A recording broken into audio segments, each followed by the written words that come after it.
Pusat Statistik Palestina mencatat ada 145.000 warga Palestina bekerja di Israel pada tahun 2021.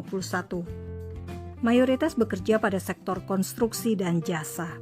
Saudara, upah harian di Israel berkisar antara 70 hingga 700 shekel, rata-rata menerima upah 266 shekel atau 82 dolar Amerika atau 1,1 juta rupiah per hari.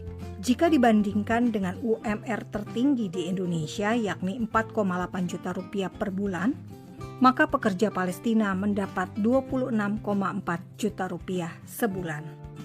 When we heard about Israel issuing permits, we borrowed the money needed for the process and applied in 2019. Thank God they agreed and gave us a permit.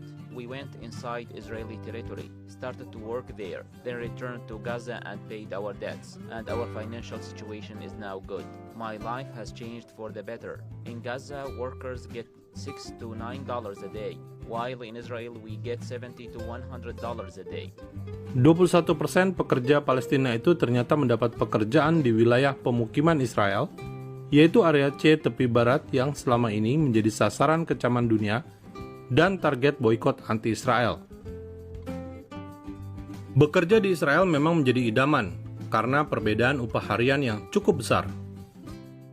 Tidak heran pelamar yang ingin mendapat izin kerja membludak, permohonan izin kerja menumpuk. Izin kerja yang prosesnya tidak mudah karena bersaing dengan banyak pelamar. Otoritas Palestina memungut biaya hingga 2.000 dolar Amerika dari setiap pekerja.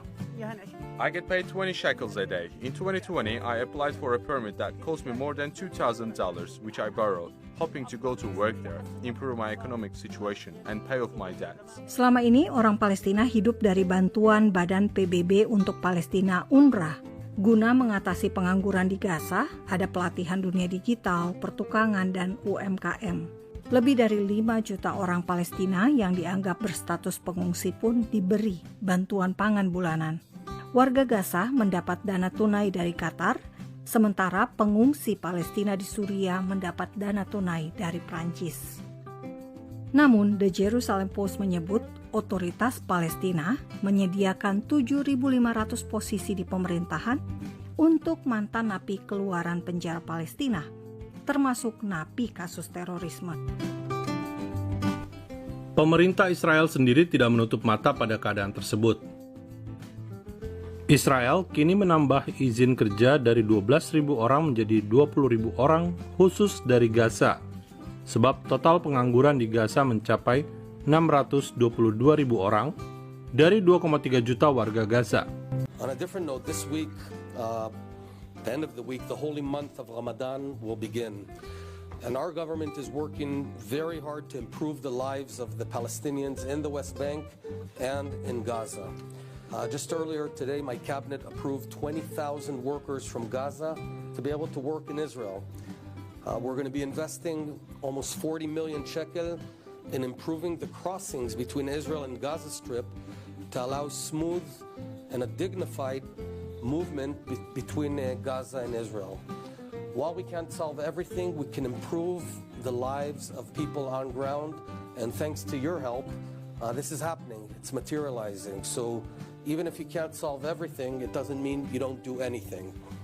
Untuk bekerja di Israel, tentu saja warga Palestina harus bersih dari kasus kriminal, apalagi terorisme. Izin kerja bisa dicabut jika tersangkut kelompok teror.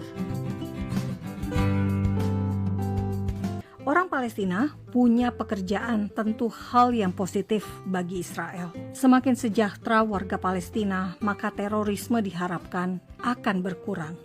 Kehidupan di Palestina dan Israel pun bisa penuh sukacita, damai, dan sejahtera.